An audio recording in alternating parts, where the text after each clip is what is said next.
On parle de la notion, de la capacité à monétiser et à valoriser le contenu dans cette table ronde. Bruno Van Riep, si on revient un instant sur l'enjeu, à savoir la difficulté du digital, c'est finalement d'évaluer la valeur du contenu. Vous avez débuté dans le monde du logiciel à une époque où le logiciel valait une fortune. Alors non, et aujourd'hui, il ne vaut plus rien. Alors justement, en fait c'est les deux. C'est-à-dire qu'effectivement, j'ai commencé dans le logiciel dans les années 80, 82 pour être précis, donc je vous parle d'un temps que les moins de 20 ans ne peuvent pas connaître. Et à cette époque-là, ce qu'on oublie, il y a une chose bien sûr, c'est que le logiciel se vendait relativement cher, mais on oublie qu'il était massivement piraté. Donc moi j'ai été élevé dans un monde dans lequel le piratage faisait déjà partie de notre culture, et c'est très intéressant. Alors il s'est passé effectivement deux choses que je trouve passionnantes. Une qui va dans un sens de réponse à votre question et qui peut s'appliquer au reste, et une autre qui va un peu dans le sens inverse, c'est du positif et du négatif. Donc je vais commencer par le positif. Le positif, c'est que le monde du logiciel a fini par trouver son modèle, il s'appelle le SaaS. C'est-à-dire qu'en ayant transformé totalement le fait d'un achat à l'acte pour acheter un logiciel qui devenait piratable, et en le transformant en un produit qui était vendu, on va dire sur abonnement, ou l'équivalent d'un abonnement, pour simplifier le mot SaaS, on a finalement diminué dans des proportions absolument considérables, y compris dans le jeu vidéo, parce que le jeu vidéo n'est pas du SaaS, mais en fait les jeux qui sont en réseau, on est obligé de payer un abonnement pour s'en servir, ça revient exactement au même. On a diminué considérablement le problème de piratage et la valeur reconnue et perçue est réelle. En revanche, le négatif, et ça va nous amener sur autre chose, c'est le problème de perception de valeur, justement. Moi, ce que j'ai vécu, là, pour le coup, c'était beaucoup plus difficile, c'est qu'il fallait imaginer qu'un logiciel se vendait, bon, on va dire l'équivalent en francs de 30, 40, 50 euros, 60 euros en B2C. Hein, je ne parle pas de logiciel B2B pour entreprise. Et on s'est retrouvé avec cette guerre des prix mondiale et cette baisse du prix logiciel qui a accompagné la baisse de prix des micro-ordinateurs et qui nous a amené à ce que les logiciels ne valaient plus grand-chose. Et en fait, on s'est retrouvé à ne plus pouvoir payer des gens pour vous répondre au téléphone, tout simplement, quand il y avait un problème, pour faire de la R&D d'une qualité suffisante pour amener les produits au niveau d'après. Et ça ressemble plus. Cette partie-là ressemble plus à ce qu'on vit aujourd'hui, par exemple dans les médias, où le contenu, c'est pas à vous Martial qu'on va le dire, commence à se dévaloriser. Et où il est extrêmement difficile, par exemple pour les journaux, de passer, comme vous dites, du pillage au péage. Une difficulté absolument énorme. Par rapport à ça, mon sentiment, c'est que ce qui s'est passé pour le logiciel, avec le SaaS, avec l'abonnement, va se passer aussi dans tous les autres secteurs. Aujourd'hui, on a parlé de Google, je crois, on parle de Facebook ou autre. Aujourd'hui, comme on le dit, comme on a tendance à le dire, vous savez très bien qui est le produit. Le produit, c'est vous sur Facebook. Hein, donc, d'accord, donc c'est clair. Et c'est avec ça que Facebook fait de l'argent, entre guillemets. Et vous, ce produit, vous le donnez gratuitement. On est clair. Eh bien, par rapport à ça, en échange d'un service dont on peut discuter plus ou moins de la qualité. On va dire sur Google, la recherche, on ne va pas trop discuter. Sur Facebook, parfois, on peut se poser la question de ce qu'on y fait. Mais ce qui est très important, c'est que ce concept de monétisation, on a eu, alors je ne vais pas être technique, mais ce que je voulais dire, c'est que l'Internet au départ était décentralisé, entièrement décentralisé. C'est le début, le projet Internet, un projet décentralisé. Aujourd'hui, on est confronté à ce que j'appellerais un Internet centralisé. C'est l'intégralité de la valeur, c'est la data et les bases sont entièrement possédées par quelques entreprises qui, littéralement, dominent le monde. On peut le dire, à tous les niveaux. Et là, aujourd'hui, je pense qu'on va assister à une révolution du renversement inverse, avec la blockchain, parce que c'est la nouvelle révolution, et on a eu Internet, on a eu le smartphone, maintenant c'est la blockchain, et vous allez avoir avec le retour de la décentralisation, où vous allez reprendre les contrôles de vos données, et vous allez pouvoir donner de la valeur, que vous soyez le vendeur de quelque chose, ou que vous soyez vous-même la personne qui donne sa donnée. Et je vais me permettre un exemple, un seul, parce que sinon tout ça est un peu fumeux. Donc surtout que c'est un sujet en soi, donc je pense qu'on y reviendra aussi un petit peu, mais je vais donner un exemple extrêmement précis. Comme ça, on va tous se comprendre. Vous utilisez peut-être Uber, chauffeur privé, et puis G7, avec des applis. Bon, imaginez que pour chacun d'entre eux, vous leur avez donné votre carte de crédit, vous leur donnez votre nom, votre date de naissance, vous allez comment vous déplacer. Eh bien, donc, ils vous possèdent. Parce que si vous voulez passer de chauffeur privé à l'autre, vous devez redonner toutes vos données à nouveau. Et elles sont parfaitement partagées. Et en plus, elles sont fragiles. Eh bien, avec ce qui est en train de se passer sur la blockchain, qui pour moi sera la réponse finale au pillage et du pillage au péage, c'est que vous allez avoir, donc je me projette, hein, c'est que ce que vous allez avoir, c'est que votre donnée entièrement cryptée dans un monde entièrement décentralisé qui ne peut plus être piraté, elle va contenir la carte de crédit, Elle va contenir votre nom, votre date de naissance, elle va contenir vos données. Mais c'est vous qui allez décider à qui vous la donnez. On se réapproprie ces données. Et vous allez vous la réapproprier. Et ça va être une révolution majeure. En attendant, pour revenir un petit peu sur Terre, excusez-moi parce que c'est pas encore tout de suite, mais en attendant, les modèles qui sont aujourd'hui en route, on le sait, on vient de passer par les modèles dits d'abonnement. Hein, ça a été ça le vrai changement, c'est le modèle d'abonnement. Le problème d'abonnement est confronté à la valeur perçue. C'est-à-dire que personne ne va discuter d'un abonnement Netflix, puisqu'on a envie de voir les séries, donc on paye. On va plus discuter d'un abonnement pour des journaux, puisque en allant sur Google, je vais trouver des actualités, et je n'ai pas forcément mieux en allant sur le site du magazine, ou tout du moins je ne le perçois pas. Et ça veut dire quoi? Ça veut dire qu'on pense au sujet de TF1 là, face à ses diffuseurs ces derniers jours. TF1 est condamné à être Netflix. Moi, mon point de vue, c'est qu'on est condamné à faire des contenus d'une qualité extrême, en fait. En fait, on a deux solutions. Soit celle dont Quentin parlait, c'est-à-dire par exemple Coax City Scoot, où de toute façon, on va rien nous piller du tout, parce que nous, l'abonnement est gratuit, et il faut utiliser les scouts, et c'est comme ça qu'on est rémunéré. Et il y a du matériel avec, donc le matériel étant lié au logiciel, on a plus problème de pillage. Soit la qualité du contenu doit s'élever dans des proportions absolument considérables.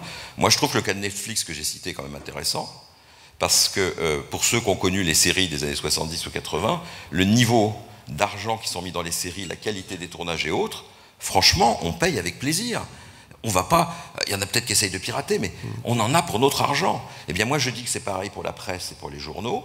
Moi, relire dans un canard ce que j'ai déjà sur Google ne m'intéresse pas, mais quand je lis dans le New York Times un article de fond sur l'avenir de la blockchain avec des choses auxquelles j'aurais même pas imaginé, je suis prêt à payer, mais payer tout ce qu'on veut pour avoir ça. Donc à la fin, on en revient toujours à la qualité du contenu. Je crois qu'en fait, le pillage s'arrête au moment où commence la qualité et la différenciation. Je vais vous donner l'exemple, on est dans la musique, du MP3, puisque vous avez tous un smartphone sur lequel vous pouvez écouter de la musique. On vient d'une époque où la musique analogique était d'une très grande qualité et que c'était, les détails et les finesses du son, c'était quand même un plaisir énorme. Et puis on a des générations entières qui viennent d'être éduquées au son compressé qu'il y a sur les smartphones et autres, qui, s'il est très agréable et très portable, ne peut en aucun cas être comparé à ce que nous avons connu. Et puis vous avez des gens comme De Vialet qui offrent des produits dans lesquels on est compatible avec ce type de support numérique de musique, mais on a envie d'en avoir un peu plus. Et on s'aperçoit que si on prend une enceinte de Vialet, par exemple, si au lieu de prendre, qui est un bon exemple au hasard, c'était pas pour faire de la pub, c'est pour expliquer, si je branche mon Spotify ou plutôt mon Apple Music de façon normale sur la DVD, je vais avoir un son qui est très agréable.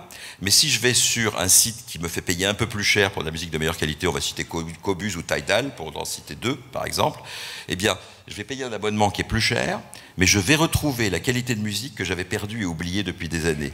Et là, on est dans l'illustration exacte d'abord de ce que vous parliez de chaîne de valeur, et la deuxième chose, c'est ce que je vous disais, à savoir l'amélioration de la qualité du contenu peut se justifier et peut se payer si elle est perçue par l'utilisateur, mais pour qu'elle soit perçue, il ne faut pas seulement que je lui offre la possibilité de s'abonner à Qobuz et à Tidal, il faut aussi que j'ai des enceintes pas trop chères qui me permettent d'en bénéficier, et c'est pas la petite enceinte Bose à 100 € qui va me le permettre. Et donc, c'est une chaîne de valeur qui inclut le hardware, on est vraiment dans le phygital, oui. Et c'est d'ailleurs un mot, je l'ai vu passer sur les tweets. Mais oui, c'est le mot à la mode, et c'est un phygital. Mot que j'adore. En fait, vous aviez parlé, je crois que c'est Quentin qui a parlé du fantasme de la plateforme où il n'y aurait plus rien que des plateformes. Parce que c'est, le rêve d'il y a 15 ans ou 20 ans. Le rêve des années 2000. En fait, c'est pas que le hardware, c'est aussi l'humain. C'est-à-dire que j'ai une très mauvaise nouvelle à annoncer à tout le monde.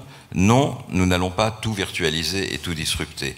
Et je trouve qu'il y a un exemple que j'adore, parce que je ne vais pas vous parler de matériel, je vais vous parler d'hommes. C'est le cas par exemple de Deliveroo. On disrupte totalement la livraison de repas à domicile avec Deliveroo. Et puis on explique qu'on n'a pas acheté de vélo, puisque c'est des gars qui utilisent leur vélo. Et puis on n'emploie personne, puisque finalement c'est des auto-entrepreneurs. Mais quelle est la réalité ? La réalité, c'est que les auto-entrepreneurs en question passent leurs 40 heures par semaine sur les vélos pour Deliveroo. Et que l'URSSAF française dit, et d'ailleurs, moi qui ne suis pas un grand soutien de ce genre de choses, je vous le dis franchement, je trouve là quand même qu'ils ont un peu raison de dire, non mais attends, les gars, c'est des salariés en fait, oui. D'accord ? C'est juste des salariés comme les autres, c'est juste on les appelle différemment. Et donc en réalité, on s'aperçoit maintenant qu'on est dans un monde de grands mouvements de balancier, et je trouve ça très bien. On va dans un extrême de disruption, de virtualisation, et c'est très bien, parce que c'est ce qu'il faut, parce qu'il faut qu'on change. Schumpeterien, ça me paraît très bien. Et puis au moment où on a été un petit peu trop loin là-dedans, on va revenir sur ce qui sont les valeurs claires. Les valeurs claires, par exemple, sur Cityscoot, nous avons créé dans l'année à peu près 150 emplois. Je vais vous dire pourquoi. Parce que je pourrais très bien prendre des camions qui vont changer les batteries de scooters que je sous-traite à une entreprise quelconque d'Île-de-France. Mais vous savez, pour avoir la qualité du service qu'on veut obtenir, que les clients ils soient vraiment heureux et qu'ils aient envie de payer leurs 28 centimes par minute et de leur faire tous les jours et de leur faire 10 fois, 100 fois, 1000 fois par jour avec des milliers de gens qui l'utilisent, eh bien, c'est qu'avec des salariés de la société qui sont correctement payés et qui aiment le projet et qui s'y identifient qu'on y arrive. Et c'est là où vous trouvez la limite de la virtualisation.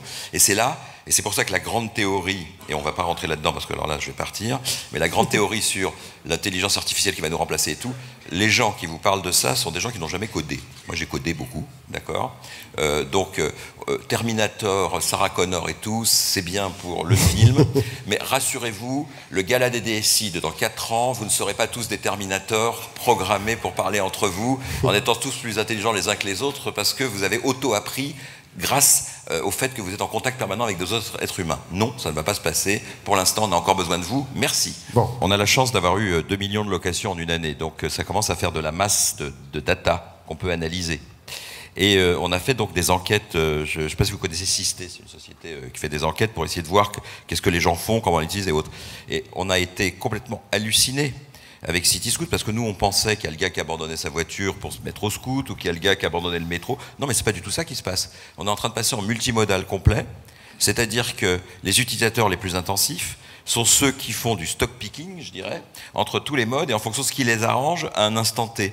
Donc SNCF, métro, bus, Cityscoot, vélo, Vélib, tout ça pour eux c'est qu'un immense champ, et donc il faut juste offrir le bon service à la bonne disponibilité au bon endroit, mais vous allez faire partie d'une offre globale. Et je crois que ça va totalement dans le sens, et c'est très intéressant, parce que ça par contre c'est moderne, hein. C'était pas le cas avant. On a quand même un trou dans la raquette. C'est-à-dire qu'aujourd'hui, dans le financement des entreprises, ce qu'on appelle l'amorçage, vous le savez tous, vous avez tous autour de vous de start-up qui se créent, les premiers 100 000, 200 000 euros, ils se trouvent, la BPI, il y a plein de solutions. Ça devient un peu plus dur, les tours à 1,5 million, 2 millions, 3 millions, mais ces caps se passent. On a un énorme problème arrivé à un certain cap. Alors moi, je vais vous donner un exemple par rapport aux petits poussets, justement. J'ai été investisseur, board member d'une société qui s'appelle Nyland, qui est avec de jeunes chercheurs extraordinaires qui ont inventé un algorithme qui permet d'analyser la musique, donc de la taguer, comme on le fait en l'analysant avec l'intelligence artificielle. En un mot, je vais chercher du jazz avec du violon et une femme et dans une base de musique, et j'ai pas besoin de savoir de quoi il fait cette musique, et on sait l'analyser et le comprendre, donc c'est assez fin. Pour que cette société puisse rivaliser au niveau mondial avec ça, il aurait fallu que des financiers puissent mettre 20, 30, 40 millions sur des boîtes qui font 300 000 $ de chiffre d'affaires. C'est pas possible. Donc on a vendu, et Apple vous les a achetés, Spotify vous les a achetés, c'est Spotify qui les a achetés pour plusieurs dizaines de millions de dollars. Et là, le trou dans la raquette. Alors bien sûr, on est fiers, on a participé à une aventure vendue à Spotify, je suis content, puis on a gagné un peu de sous. Mais au fond de moi-même, qui ai fait un projet industriel qui a duré 35 ans, qui s'appelle AvantQuest, ça me fait pas plaisir, parce que je sais qu'il y avait personne en face dans notre pays européen qui est capable d'aligner ce qu'il y a dans la Silicon Valley, c'est-à-dire de dire, si De Vialet c'est bien et qu'ils ont besoin d'1 milliard, on peut leur trouver 1 milliard. Les Chinois qui font des vélos là au faux, ils avaient 886 millions 2 fois de suite. Et ça, il faut quand même se dire les choses, on n'est pas des petits poussets, on est fiers, on est capable de faire les meilleures technologies, et je trouve que les ingénieurs français sont fantastiques. Mais ne nous racontons pas de salade quand même. Quand on commence à parler de milliards, l'air se raréfie un peu pour nous. Merci beaucoup, vraiment, vraiment beaucoup à tous les trois. Quentin Sagnier de chez De Vialet, Bruno Van Riep. Je redonne le titre du livre, Les 10 commandements de l'entrepreneur, et Alain Quinet de la SNCF Réseau. Merci, c'était passionnant. Je vous invite à...